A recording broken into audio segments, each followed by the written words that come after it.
So I was called to do a carb test on this truck, but it has a check engine light, so we're gonna check it really quick, see what it is that we have an active code on. You can see my reflection on the computer. Apologize for my ugliness.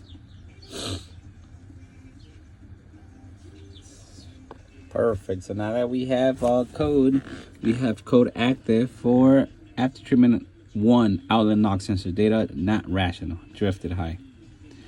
So we're gonna check that out and we'll let you know what we find. Have this 2014-15 Freightliner that needs to get that knock sensor, outlet knock sensor replaced. It seems like it's new, so we're gonna check it out. But I'm getting a code for this knock sensor, so I'm gonna replace it anyways.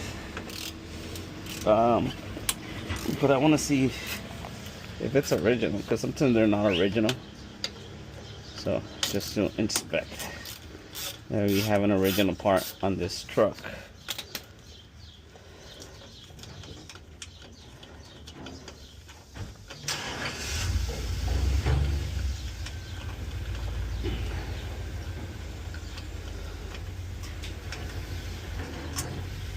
And we don't have an original. So every time we do knock sensors, please, please, please, let's replace them with original knock sensors from the dealer, the Cummins ones.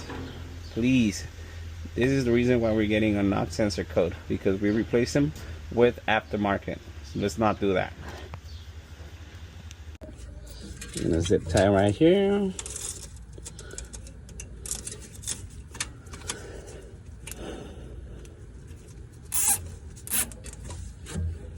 One.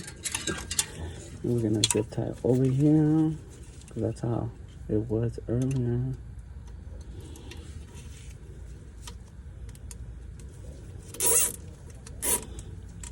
So remember, guys, don't put aftermarket stuff. It does not work. And I'm telling you this because I have tried it so many times. I used to work at this company. They used to make their own brand, and I remember like, no, this is like their brother company, they do all this stuff. Yeah, never works. So keep in mind, always aftermarket.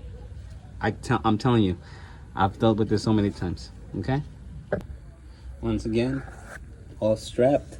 Boom. Keep it from the filter so it doesn't get, well, usually that they're made for high temperature, so it shouldn't be a problem. But you know, I always like to tuck them in and make sure they're away from like with the filter, because the filters do get really hot. They go up to like 1,000 Fahrenheit. So, you know, we want to try to help them out, try to help out the sensor. So, you know, keep it away from the from melting and stuff like that.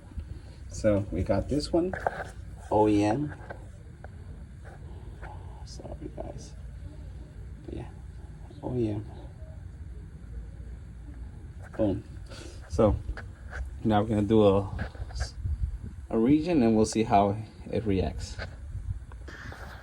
Yeah, bad. Don't ever use this. Bad. Brand new, by the way, but it's aftermarket.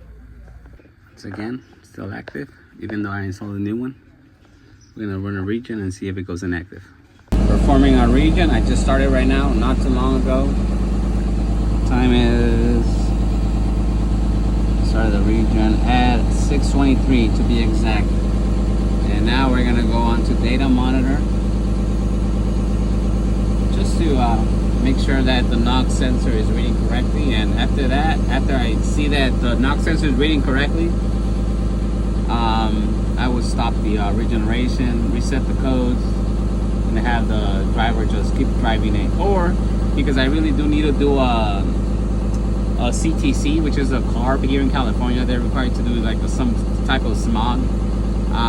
I'm just gonna let the driver keep driving until the lights goes off, and then as soon as the lights goes off, I'll be able to do a clean truck check, which is it's kind of like a smog.